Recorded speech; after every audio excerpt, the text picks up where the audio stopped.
ओम शांति। योग युक्त जीवन सर्वश्रेष्ठ जीवन है। इस जीवन में मनुष्य इस सृष्टि रूपी रंगमंच पर विदेही बनकर विचरण करता है। वो सब कुछ देखता है परंतु किसी भी चीज से प्रभावित नहीं होता, अर्थात किसी भी चीज का आकर्षण प्रभाव उसके मानस पटल पर छा नहीं जाता। वो कर्म करता है लेकिन एक निर्लिप्त स्थिति से उसकी आ जाती है कि कर्म करते हुए भी वह उनसे न्यारा और प्यारा रहता है। वह संबंधों में आता है परंतु संबंधों को आत्मिक भाव में बदल देता है, दाता की स्मृति में स्थित हो जाता है। तो योग युक्त जीवन एक श्रेष्ठ योगी की पहचान है।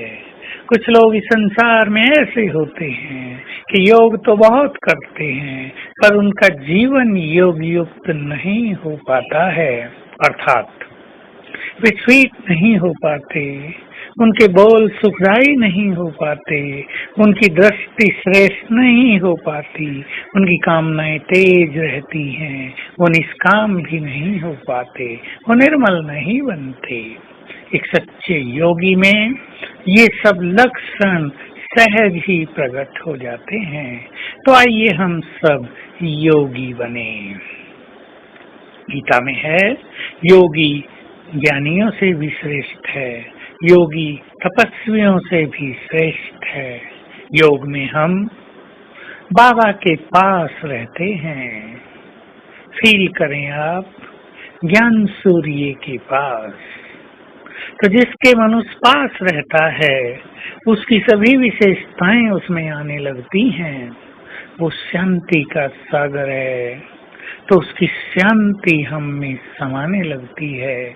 हमारा चित्त शांत होने लगता है, हमारे व्यवहार से, हमारे चेहरे से शांति की प्रतीति सबको होने लगती है।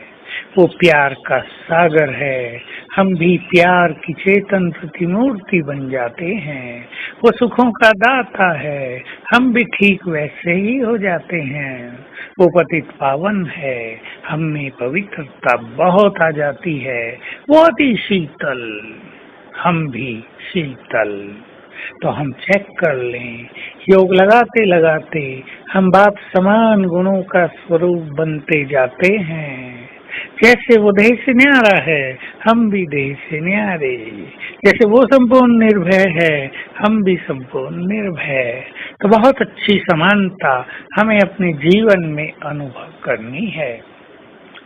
योग की इस यात्रा पर, ये यात्रा है, हमें यात्रा करनी है ऊपर की ओर।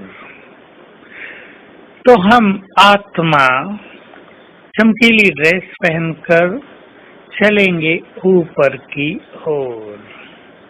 पहुंचे सूक्ष्म लोक में, बाप दादा के सम्मुख बाबा की डिवाइन दृष्टि प्राप्त करेंगे। उनके स्वरूप को बहुत क्लियर देखेंगे और फील करेंगे उनकी 1000 भुजाओं की छत्र छाया मेरे सिर पर है। और वे कह रहे हैं, बच्चे तुम अकेले नहीं हो, मैं 1000 भुजाओं सहित तुम्हारे साथ हूँ। बाबा से रास करेंगे, बाबा को प्यार करेंगे, गले से लगाएंगे और फिर आत्मा बनकर चलेंगे अपने धाम, ज्ञान सूर्य की किरणों के नीचे। कुछ देर तक बाबा की किरणें रिसीव करेंगे और फिर वापिस उतरेंगे। आत्मा नीचे उतरेगी पुनः सूक्ष्म लोक में अपनी चमकीली ड्रेस में, और फिर इसी फरिश्ते स्वरूप से नीचे उतरेंगे और प्रवेश करेंगे अपनी इस स्थूल काया में। ये हमारी रूहानी यात्रा, ये दिल हमें बहुत सुख देगी, एकाग्रता को बढ़ाएगी और योग करने को हमारा मन करेगा। लेकिन याद रखें, योगी वही बन सकता है जिसकी व्यर्थ में तनिक भी रुचि न हो। ध्यान दें, व्यर्थ सुनना, व्यर्थ देखना, व्यर्थ बोलना, व्यर्थ का चिंतन करना, इसमें तो हमारा अनमोल समय व्यतीत नहीं हो रहा है। ओम शांति।